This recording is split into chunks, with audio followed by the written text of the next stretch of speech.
বিকাশে কিভাবে electricity bill প্রদান করবেন, বিশেষ করে যারা প্রিপেড মিটার ব্যবহার করেন তারা কিভাবে রিচার্জ করবেন অথবা বিল পেমেন্ট করবেন, সে বিষয়টা আজকে ভিডিওর মাধ্যমে দেখাবো। বিশেষ করে আজকে দেখাচ্ছি যারা ডেস্ক লাইন ব্যবহার করেন তারা যদি আপনি বিল পরিশোধ করতে চান বা প্রিপেড মিটারে রিচার্জ করতে চান কিভাবে করবেন পুরো প্রসেসটাই এখন দেখতে চলেছেন। তো ভিডিওতে নতুন হয়ে থাকলে অবশ্যই চ্যানেলটি সাবস্ক্রাইব করে দিয়ে পাশে থাকবেন। তো চলুন শুরু করা যায়। বিকাশে প্রিপেড মিটার রিচার্জ করার জন্য প্রথমেই আপনার বিকাশটি লগ ইন করে নেবেন। লগ ইন করে নেওয়ার পরে আপনি এই ধরনের একটি হোম পেজ পেয়ে যাবেন। তো এখান থেকে আপনি যে কাজটা করবেন, প্রে বিল নামে একটি অপশন আছে, আমি আপনাদেরকে দেখিয়ে দিচ্ছি। এই যে প্রে বিল, এই অপশনটিতে আপনারা ট্যাপ করবেন।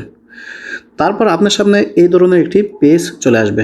তো আপনি যেহেতু বিদ্যুৎ বিল দিতে যাচ্ছেন, তো এখানে একটি অপশন দেখতে পাচ্ছেন বিদ্যুৎ। এই যে বিদ্যুৎ অপশনটি দেখতে পাচ্ছেন সেটির উপরে আপনি আবার ট্যাপ করবেন। ওকে, ট্যাপ করার পর আপনি নিচের দিকে বাংলাদেশের যত ধরনের বিদ্যুতের নাম আছে সবগুলোই কিন্তু এখানে দেখাবে। পল্লী বিদ্যুৎ থেকে শুরু করে ডেক্সো, ন্যাসকো শুরু করে সব ধরনের, অর্থাৎ বাংলাদেশের যতগুলো প্রতিষ্ঠান আছে বিদ্যুতের সবগুলোই কিন্তু আপনি এখানে দেখতে পাচ্ছেন। তো নিচের দিকে কিন্তু ডিপিএস, ডিসি এই অপশনগুলো আছে। তো আমি এখান থেকে ডেস্কোর প্রিপেড মিটারটি রিচার্জ করে দেখাবো। তো এখানে ডেস্কোর যে প্রিপেড রিচার্জ আছে বা প্রিপেড আছে সেটার উপর আপনি ট্যাপ করবেন। করার পরে আপনার সামনে এই ধরনের একটি পেজ চলে আসবে। তো এখানে অ্যাকাউন্ট নাম্বার দিন। আপনি যখন স্যাম্পলে চেক করবেন তখন কিন্তু আপনি দেখতে পারবেন যে আপনাকে বিদ্যুতের মিটার থেকে এই ধরনের একটি কার্ড দেওয়া হয়েছে।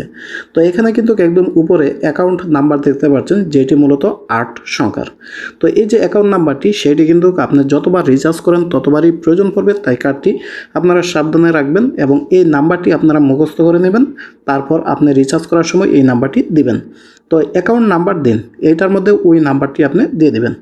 তারপর নিচে আছে দেখতে পাচ্ছেন কন্ট্যাক্ট নাম্বার, অর্থাৎ আপনার যে কোনো একটি মোবাইল নাম্বার এখানে দিয়ে দিবেন, অর্থাৎ যার নামে বিদ্যুতের মিটারটি তার একটি মোবাইল নাম্বার দিয়ে দিবেন।